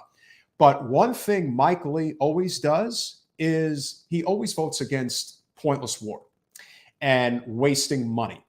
And he's one of the few. And he has worked on a number of amendments with Bernie Sanders. So he's not corporate.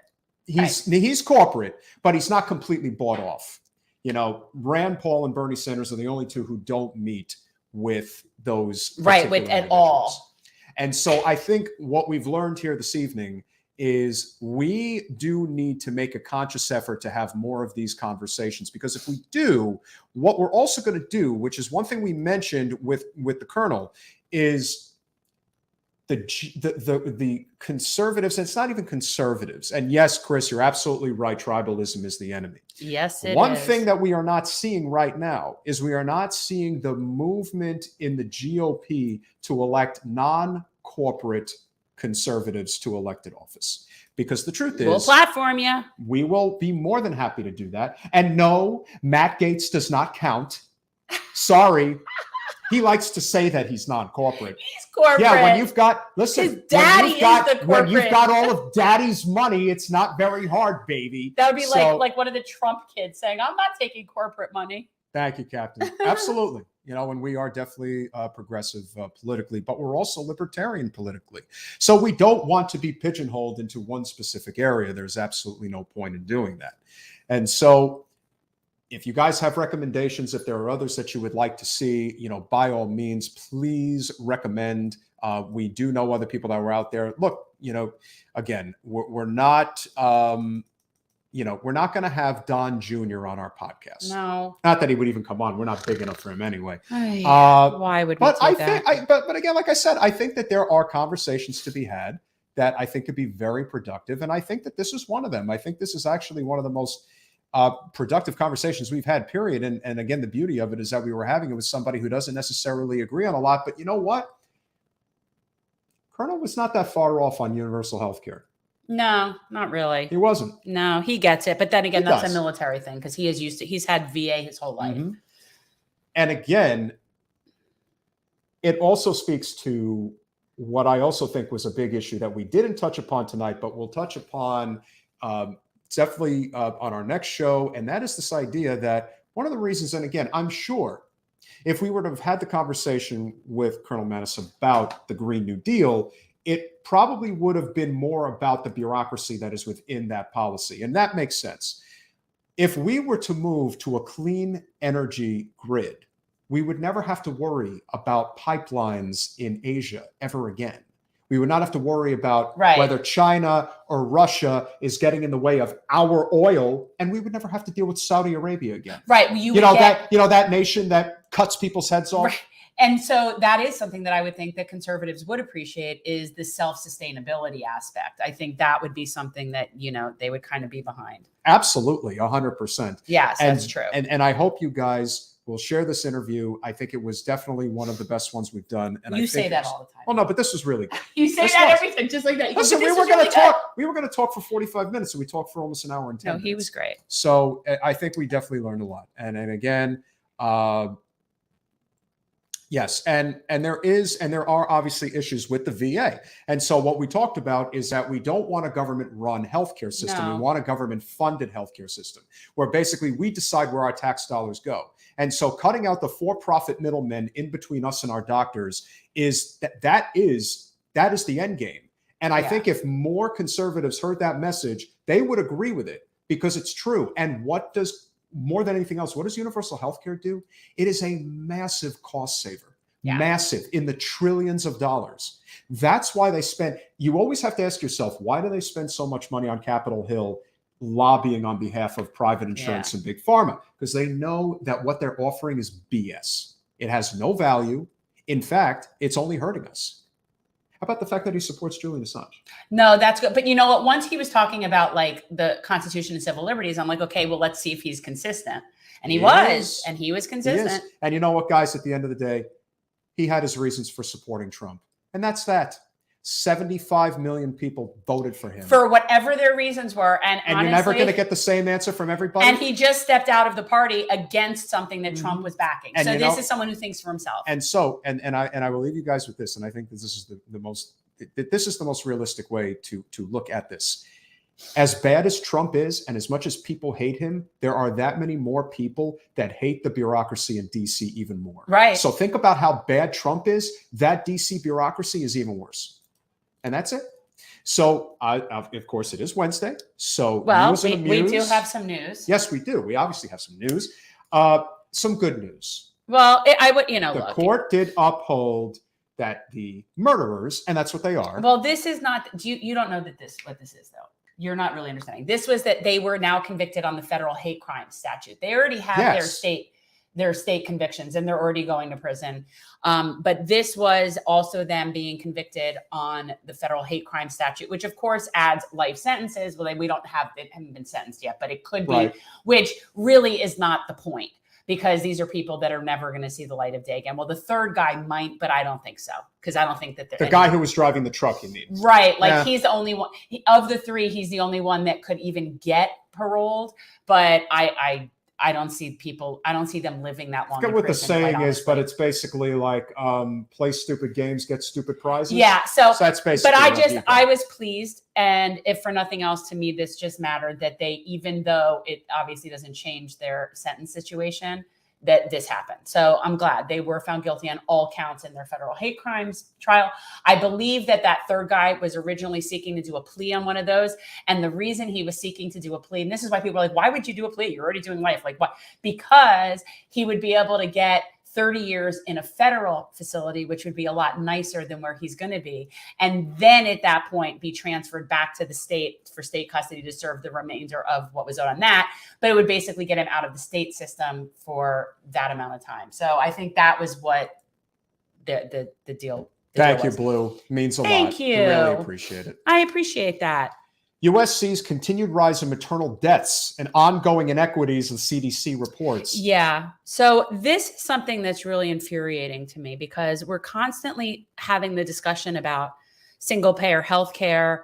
And while we're arguing, more and more people are dying. And one of the largest groups that we have that are seeing this inequity are Black women. Yes. And our maternal and infant death rates in this country are the highest in the developed world. And it's 3 times as high for Black women.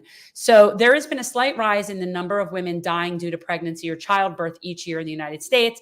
And the maternal death rate among Black women is still 3 times the rate for white women. But see, what we're seeing right now is also across the board annihilation of women's reproductive freedoms simultaneously happening in multiple states. So in Florida right now, they're getting ready, and this will pass. I have no doubt it'll pass. Sure. A 15-week abortion ban. It doesn't go as far as Texas's abortion ban, but now we're like counting how many angels can dance on the head of a pin. So it's ridiculous. And so while they're sitting there and fighting over taking away more of our rights, I just thought it was important to point out that we are still seeing a continued rise in maternal deaths. This is absurd. This is absurd. This should not be happening in the country like ours that has the resources that we have. And it's really disgusting. And so I want to talk about Florida State Senator Dennis Baxley, guys. I know everybody wants to point the finger at DeSantis, but DeSantis is simply the end of the road. Well, yes, but he would have influence over this. Oh, if absolutely he would. But if you want to talk about a conservative senator in Florida, just look up Senator Baxley. If you want to see the face of that good old boy, old white man in the South that thinks that, well, not just the racism, all that stuff. This is the face of the enemy in politics. It's a problem. We have a few people locally, but guys, just be aware that we're having a serious healthcare crisis in general, but it's even more so for Black women and the maternal. And think about what universal healthcare, more than any other community, think about what universal healthcare would do for the Black community. That, to me. So this is the thing. The rate of pregnancy-related mortality in the United States has been rising steadily over the past 3 decades. Well, that's something to be proud of, isn't it? The new report suggests that increases in maternal death continued through the early days of the COVID crisis, but they don't know. They has not been determined exactly how much the pandemic has had effect on that. Mm-hmm. But it looks to me that the majority of this is unrelated, that they're just looking at it overall. I don't think that it's because they're ranging it. It's looking at a steady increase from 2018. So that started before we hit the COVID pandemic. So, and are you coming back? Oh God, I can't with you. They really want to get me in trouble. They totally don't want us to win again in 24. We're going to talk about your story. I'm going into your story. I would like to point out while you're here that the Supreme Court said on Tuesday that it will not take up your case challenging the disclosure of White House documents in regards to the January 6th investigation. And the court had previously rejected your emergency request, and the order, which included no further explanation why they would not take up the case, means that now the lower court's decisions stand. The courts are totally corrupt. I thought I totally made sure that we got the right ones in there so that way I would be okay. And of course, they're terrible, terrible people.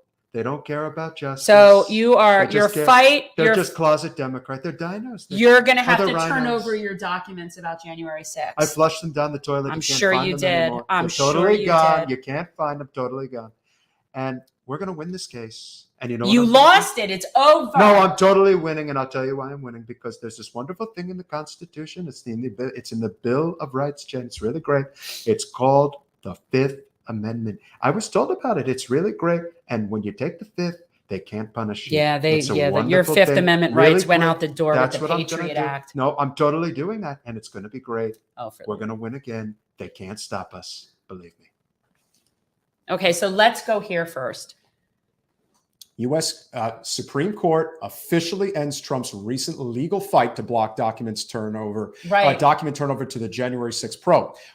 I can't get out of character. What I do believe what I do believe is going to happen. And this is my opinion, guys. And this is why we've been saying. I need a disclaimer that he speaks for himself because I don't know what's coming out of his mouth. We both believe that the next president is going to be Ron DeSantis. But there's a reason that we believe this is going to happen. We don't want that, by the way. Let me say that. We don't want that. We just believe it to be true. We just know the reality of where we are right at this moment. And so I think that the grand bargain for Trump is that his legal troubles will ultimately go away, but he will not be able to run for president again. I think that that's what's ultimately going to happen. That's where they say the buck stops here. That's where it's going to stop. It's going to stop with them basically saying you can't run again. And, that'll be that. And yeah, pretty much. And so on a lighter note and an important note, U.S. kicks off its biggest offshore wind auction. This is a big deal, Jen. Okay. So, and again, we will have to revisit this to see what actually comes of it, because obviously this is just an auction that starts. So we don't know where this goes. But the largest ever U.S. sale of offshore wind development rights for areas off the coasts of New York and New Jersey attracted record-setting bids on Wednesday from companies seeking to be part of President Joe Biden's plan to create a booming new domestic industry. It is the first offshore wind lease sale under Biden, who has made expansion of offshore wind a cornerstone of his strategy to address global warming and decarbonize the U.S. electricity grid by 2035, all while creating thousands of jobs. We're for good things and against bad things. That's what I'm talking about. So with bidding still underway on Wednesday afternoon, combined live bids for the 6 leases stood at $891.6 million, easily topping the $405 million offshore wind auction set in 2018. So that's, well, how does even like a regular person get involved with something like that? I don't think they do. After 14 rounds, bidding stood at a record $350 million, lease 32 miles. Okay, so that was the single. Very exciting stuff. So the largest offered in the sale is being capable of producing power for more than 485,000 homes. That's amazing. Live bids on 3 other offered lease areas. Okay, so that $315 million was for a single lease. So the multiple leases all combined come out to the $891.6 million. And so you also have the United States currently just has 2 small offshore wind facilities off the coast of Rhode Island and Virginia, along with 2 additional commercial scale projects recently approved for development. So it's the Bureau. This is all information, by the way, just from the U.S. Bureau of Ocean Energy Management. And I got to tell you guys, and this is very important. Got a tip of the hat to Governor Murphy of New Jersey. He really has been leading the way regarding the environment. And New Jersey has, there's a lot of things I can't say good about my home state, but I can tell you that this is obviously a very big deal. Solar is also tremendously popular. But now we have to talk about potential negatives, as all things have. But okay, so not everyone supports offshore wind development. The Biden administration's ambitions have stoked concerns among commercial fishermen and coastal communities about harm to their livelihoods and property values. Well, let's be fair. The people who are complaining are predominantly going to be wealthy shore dwellers. And yes, I think there are some things to be said about and I quote, in January, a group of New Jersey residents sued the BOEM over its leasing plans for the New York Bight. The group from the summer colony of Long Beach Island is concerned. Stop talking. Can I finish the sentence? No, I got to share it because you don't know this, but I know this. Long Beach Island, that is where the super rich have their homes. So, but it says the group from the summer colony of Long Beach Island is concerned about the aesthetic impacts of the turbines and potential lost tourism. First of all, nobody is touring Long Beach Island. It is a quaint, super there's no wealthy tourists community. There. Who's going to visit Oh there? my God. It's like Jupiter Island. Right. Nobody, That's it's not a basically what it is. vacation. You just live there on a permanent vacation. It is absolutely, but this is, of course, you see, the only reason this becomes an issue is when the wealthy get a little kick in the ass, and they don't want that. They don't want to see. And even if the wind turbine, you know, what's probably even more amazing is the wind turbines are probably several miles out into the water. But you maybe see them, and you could see. Oh, I can't see them. I don't want to see them. I don't want to see them. But if you think that's going to ruin tourism, you should imagine what blue-green algae and red tide does for us. Oh yeah, really. So keep using fossil fuels and you know, having your overflow go just everywhere. Like Bronx said. Translation: I don't like how they mess up my beautiful view that I subjugated so many people financially so that I could get rich and then be able to do this. You know, you're kind of ruining my you're ruining my existence. Oh, too bad. So last but certainly not least, and this is a thing for me. This is like a thing for me. And anybody who knows me knows I love birds. Did you know that I love birds? Yes, I do. Okay.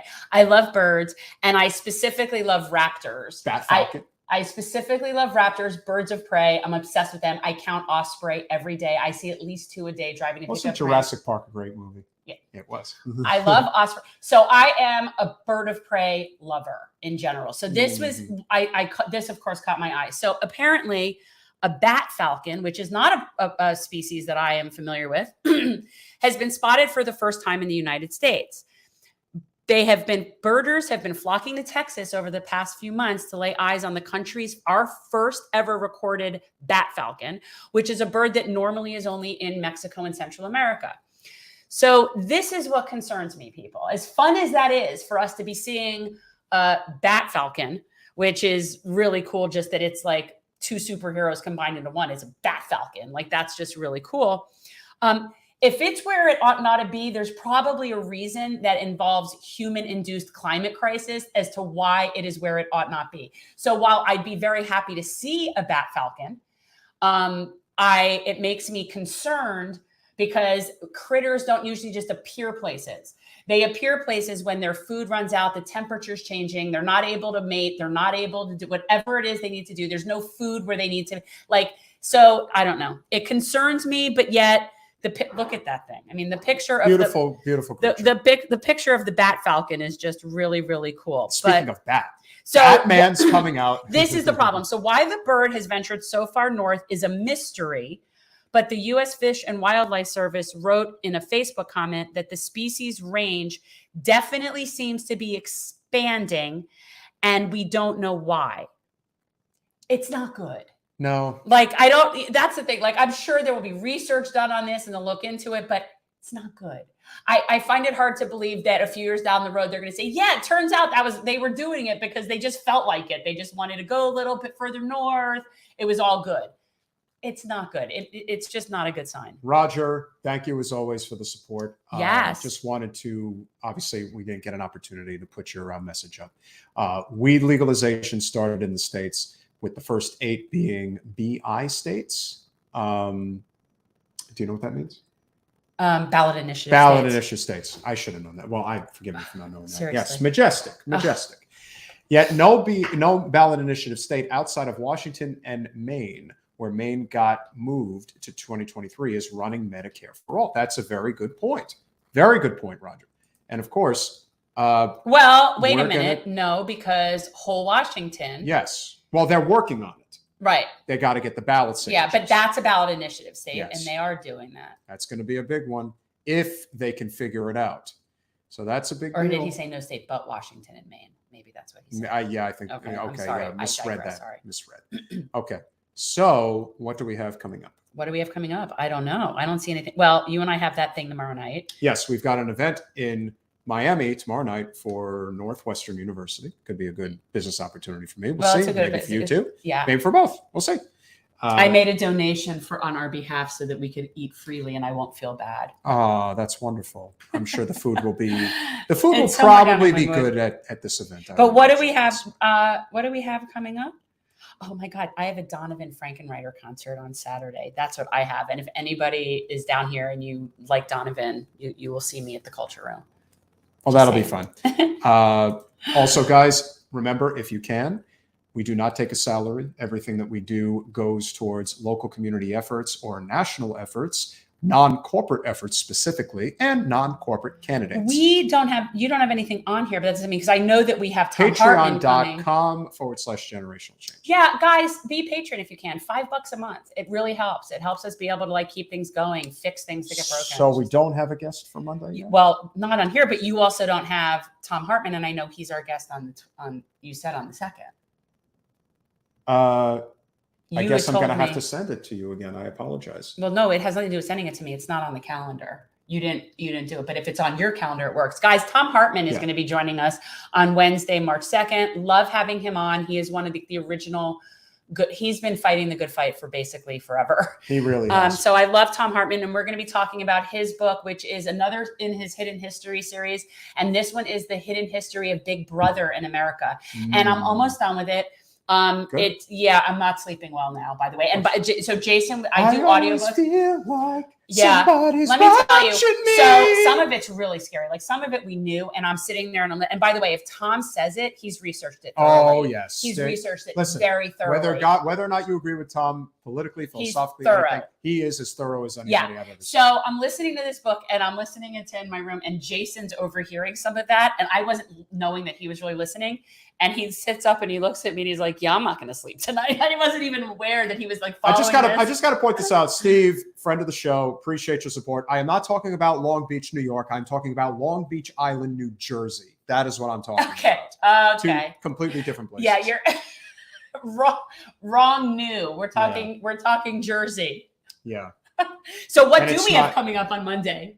I don't know. Apparently nothing. You guys will figure it out. We always do. Maybe it'll be a pontificating with Pete episode. Well, there could be a pontificating with Pete, but we also should have a candidate. I really would like to get Alexandra back on. I've messaged her. She's looking into it for next week. We'll see. Okay. So guys, we always come up with something good. Pete is really good at pulling shit out of his ass when he has to. Even at the last minute. Well, we've got a good show. And look, you know what? Like we said earlier, and we'll close with this. Yeah.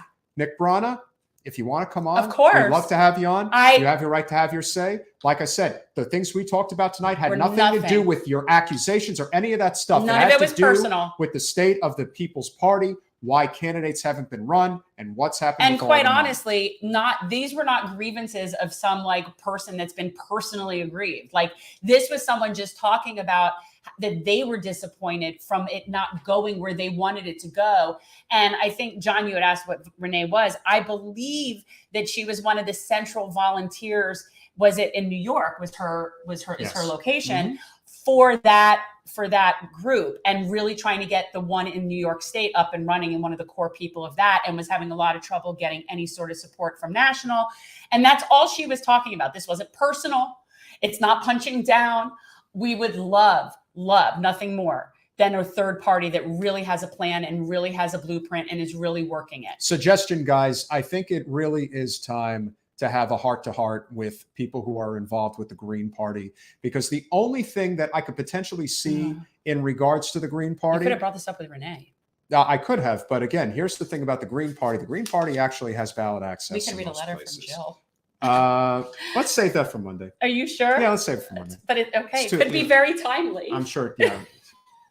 Time is of the essence. So guys, what do you think? Well, Monday, what are your ideas, Blue Bandit? Let's take some requests and see if we could satisfy them for Monday. If you guys have any good guest suggestions that we could reach out to. So anyway, what I was saying is I think the Green Party needs a massive rebranding. I think the Green Party needs to basically become the party of green energy and labor. Like that's basically what it needs to be. We need a labor party. We've been talking about You're trying to take a party that is very niche and have them change their niche or broaden it, which won't work because they're them. If they wanted to, the Greens have been around for a really long time. Okay. We've been not having a labor party for a really long time. They never reached out to pick that up. They could have picked it up as soon as Bill Clinton stuck it in the toilet. Yeah, that's true. So as soon as Bill parted ways with labor and started screwing them left and right and taking corporate money, the Greens could have stepped in and said, you know what? We can be the party of labor. But I think at this point, the ship has sailed for them. And I like the Greens. Greens, I love you. I have voted Green. I like the Green. Like, I don't have a personal problem with the Greens. I like their platform. I agree with their platform. But I just think broad appeal is not going to happen for them. just based on the name, based on the, you know, I got to tell you guys, image matters. Like the optics matter. I would say right now, if it was my call, regards to where I would be focusing my energies, if I'm not interested in the two-party system and voting is not their primary concern, you have two things. That is true. You know, you can have you've got mutual aid, which we've been focusing on and try to do as much of it as we can here. We're involved, obviously, with building community gardens, and then, of course, ballot initiatives. That is something that really should be uniting as many people as possible. Yeah, guys, if you're in the South Florida location, I am in the process of coordinating a coalition. Reach out. Oh, I thought of somebody really great that I'm going to ask, by the way, is Medea. Sure. So, and like there's certain people that we're sort of all on the same mission, even though we focus on different things at different times. And wouldn't it be nice if all of those people had a tri-county kind of like coalition? I don't even like calling it progressive because it's not like that as much as it's, here are the issues we're working on. If you agree with them, you should work with us. Yeah. So anyway, one of our first things, and I'm not sure exactly what group would officially sponsor this. It could be the PAC that we're starting. I'm not sure, but we are going to do a ranked choice ballot initiative.